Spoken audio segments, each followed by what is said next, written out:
YouTube. I am excited for the direction that Storm is heading to, y'all. Like, I'm so hyped because there's so much that needs to be done with Storm. And I do believe that she deserved this opportunity. So, how the chapter begins is in Lagos, Nigeria, where we are out in the sea, where Storm has 24 hours left to live. We are not told what is on the ship or who is on the ship, but we do see that they are warning the pirates to leave the sea space. The pirates say that the ship captain talks too much, where the pirate leader says that his wife said worse thing to him, and now she is cooking his meal and keeping his bed warm at home. They start shooting RPGs at the ship, destroying its turret in the process. The sea is always tussling rebellion, but it is the sky that is her home. It is told to us that the air is grit to her lungs because Storm is dying from the radiation poisoning she received in issue 1. But Storm continues to save lives. But then again, many times to save lives, one must first punish evil. Storm lets out an electric current on the pirates. It is told that a god knows how to chastise wicked action. She starts coughing after beating up the pirates. A crew member was about to give her some water when the captain, out of nowhere, he says that you travel great distance. I understand that we should be showing you our hospitality in gratitude for delivering us from those sea hoodlums, but we will need you to kindly vacate this vessel with immediate effect. We do not want you to accidentally ignite our fuel or any other flammable cargo with your mutant abilities. We've seen what happened in Oklahoma news. After surviving this deal, we don't want to die at the hands of a mutant. After saying all that, I just want to say that it's really crazy that someone who just saved your life, you'll tell them to leave. But it is a thankless job.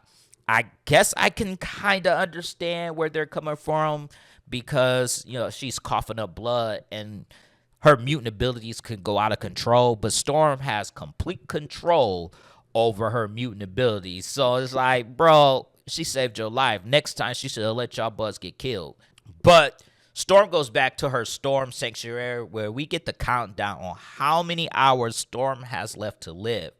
She is still living her best life up until the point where we get to 10 hours where she's in the shower and her hair begins to fall out and you can see the shock and fear in her face. That's when Storm goes out to be where it looks like a junkyard site where there is a man telling Storm that he needs to see her ID or appointment note.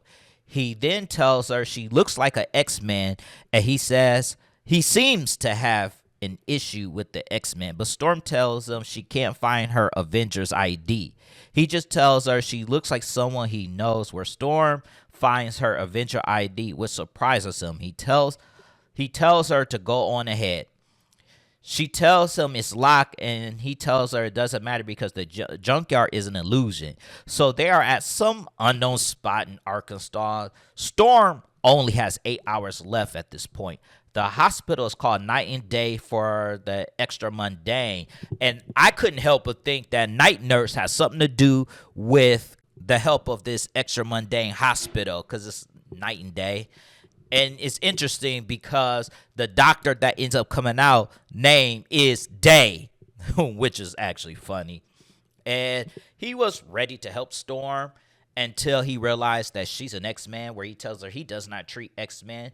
And she asks him if he has expertise in the mutant anatomy. And the mutant anatomy and human anatomy are very minuscule. They're not too much different. And he just replies that he does. Then she asks him if this is some form of discrimination, because she was ready to put in work on dude if it was discrimination. But he was actually honest with her and told her that it is discrimination. And that's what she said, that I suppose even a medical professor of your class of clientele is not beyond anti-mutant bigotry. And that's when he told her that 80% of his patients are mutants, and he does treat them. But it's not mutant discrimination. It's X-Men discrimination. And that's what Storm asked if the X-Men wronged him in any way or this a poor attempt to hide this discrimination. That's when he replies that when him and Night Nurse started the hospital, Tony Stark cut him a check on behalf of the Avengers and Force work. He also said Doctor Strange put in on behalf of the Defenders, Mr. Fantastic put in on behalf of the Fantastic Four. Danny Ray put in on behalf of the Heroes for Hire. And he even said Moon Knight, who's cheap, pitched in. Blue Marvel was there, pitched in. So he said everybody pitched in except the X-Men because they were at the time was living on Krakoa. So they had conquered death. So Storm ends up giving Day her gift on behalf of the X-Men, which is her mother's ruby. This is extremely important to Storm because her mother had given it to her. But because she's desperate at this time, she ended up parting ways on behalf. And so Day says, well, because of this, he never thought this day would come. So the X-Men are welcome at any time. But he tells her that she has a form of radiation syndrome that has no cure to it. And this shocks Storm because no cure means she's just 100% dead. And she asks, how did he even know that she had this radiation syndrome? And he tells her that his mutant ability is to diagnose people.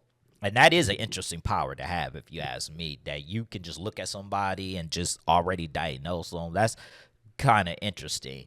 But he does give her a little backstory and tells her that the X-Men was his favorite team, but when he needed them the most, they were not there for him. Storm apologized for the X-Men. They had a great battle of their own at the time. She is referring to the battle with Orchis in the fall of Krakoa. But he gives Storm a referral to visit someone in their second home. He was once a sorcerer supreme, and he specializes in dark magic. So some of y'all might know where this is going when they say he was once a sorcerer supreme and he specializes in dark magic. We can see where this is going. But he tells her that she needs to go now because she only has 6 hours to live. That's when we learn that our universe is strange and filled with even stranger coincidence, especially when it's desperately trying to kill you. Hours ago, Storm soared high above Nigeria, the nation known as the heart of dark magic, the powerful yet sinister form of magic that Storm needs to save her life. Many dark spells taught in the covens of witches and the dens of sorcerers can trace their origin to this nation. Of all these dark magical spells, there is one that is the most known, Ile. After the fulfillment of several conditions, the word Ile is uttered, and the victim of this spell plummets to their doom. A crude interpretation of this word is trash. A better one is ground.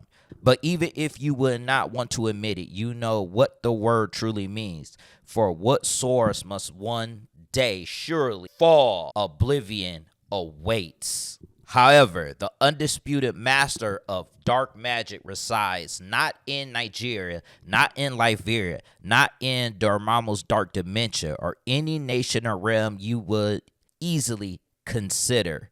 You seek the assistance of a sorcerer. You, descendant of Ashaki. You shared the blood with Agamotto, the first sorcerer supreme, yet human illness dominates you in a battle to the death. Unable to cast a simple defense spell, what would you do if your mutant abilities were taken from you, Aurora Monroe? Prepare yourself, goddess, for you are in the presence of the gunner of gods. The title of Hugin Supreme Shaman Unmatched Babalawo actually belongs to Dr. Voodoo. Hello, Storm. I will be attending to you this fine evening. That's how the chapter ends, and I'm actually excited to see how this chapter ends. I cannot wait for issue 3. A lot of people do not know this, but Storm can use magic if she trained enough in it. She could be the Sorcerer Supreme. But let me know in the comment section below what you think about this issue, and I'll catch you guys on the next one. Peace out, y'all.